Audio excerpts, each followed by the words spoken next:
Okay, this is a summary of Unit 9, Sarah Thorne, regarding childhood language acquisition.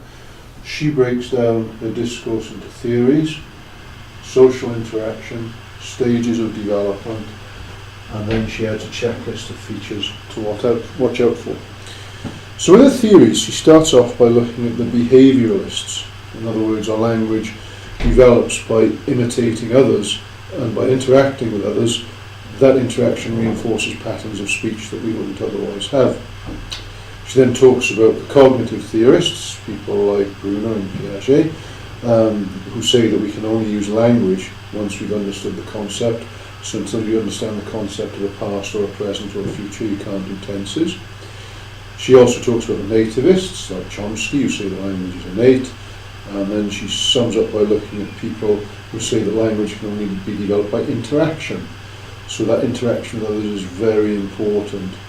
So that motherese, that caregiver, parentese talk with the short baby words, the concrete commands, the repetition, the pace, the talking about the here and now, that all that kind of interaction between a caregiver and a child is the most important part of switching on the language. And of course, if you're looking at caretaker language or motherese, parentese, think about Halliday's functions of language, which we talked about last time. Okay, she then looks at language acquisition and says to acquire language successfully, you must be part of a social or linguistic community.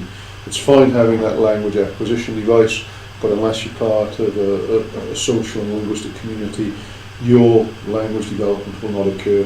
Again, think of the cases of Jeannie and Jim in the Cambridge textbook. Having done the theories, having looked at the interaction, she breaks down language development into stages, and she says, look, in 0 to 12 months we've got that cooing and that gargling taking place, but don't forget that that interaction can be fun. That smiling, that playing of games like peekaboo really stimulates a child because the interaction is fun and amusing. She adds an extra stage by looking at the 12 to 18 month stage, where those single word utterances occur, and you've got those overextensions, daddy equals all man, and you're using hyponyms, so instead of saying spaniel, Alsatian, poodle, which you wouldn't expect from a little child, you're saying doggy, and into those single word concrete noun utterances. Then from 18 to 24 months, she notes that we begin to produce those grammatical sequences, we start to use questions and negatives. But she also says that feedback you get from your parent or your caregiver is absolutely crucial. And without that feedback, you don't get that blossoming of language.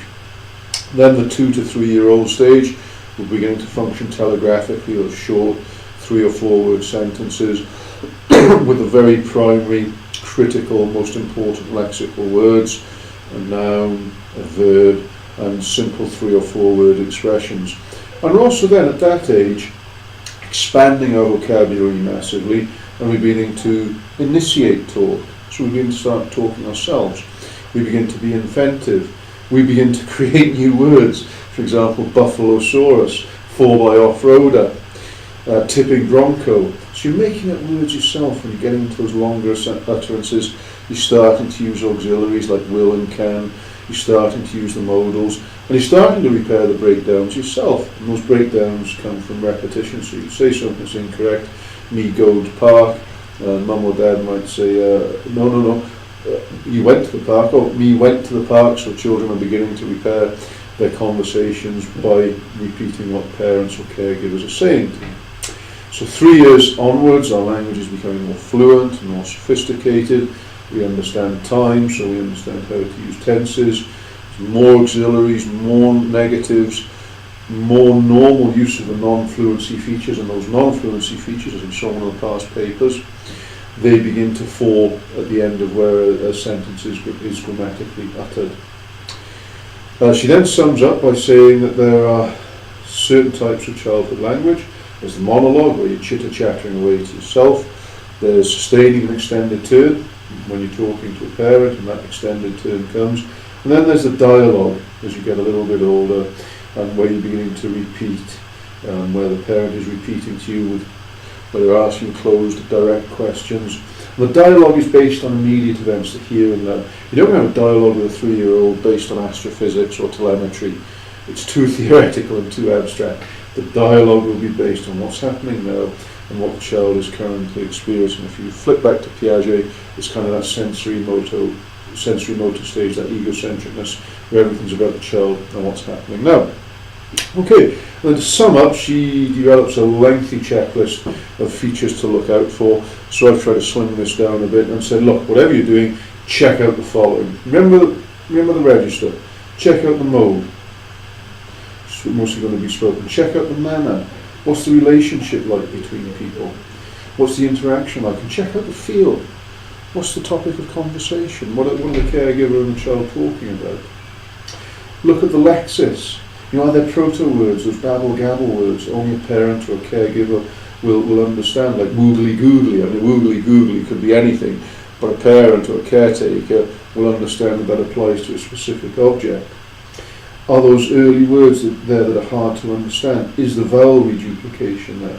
Are there single word utterances? Is the child misusing language, which will tell us a certain amount about the stage of development they're at? Are they beginning to use modifiers? Are they beginning to engage in those action utterances? Me do this, me do that. Do they have social expressions? Is deixis starting to happen as they get older? Is that wider range of vocabulary coming if the child's a little bit older, say past the age of 3 years? Are there stories? Is the word stop growing again as they get older? Or if we go back to 0 to 12 months, is there that cooing, that gargling? Is the child using language in an idiosyncratic way that's unique to them? Or are they using standardised expressions that come from standard English? This will all tell us certain things about their stage of development. Are they holophrastic? Are they telegraphic? Where are the auxiliaries? Are there questions? Are there negatives? How is the child using pronouns? Are there contractions like won't or can't? Are those pauses being used, as I said earlier, where the correct grammatical ends to sentences? Or are we still back in the disjointed rhythm of the telegraphic phase of shorter sentences? What's the context? Is somebody being fed? Is somebody out in the park? Is there turn taking? Is it a monologue? Is the child initiating a turn taking? Is the child being actively involved? Are there examples of normal non-fluency features? And as the child gets older, are there examples of repairs? So that's the Cambridge text for you, and she of course goes into a lot more detail if you want it.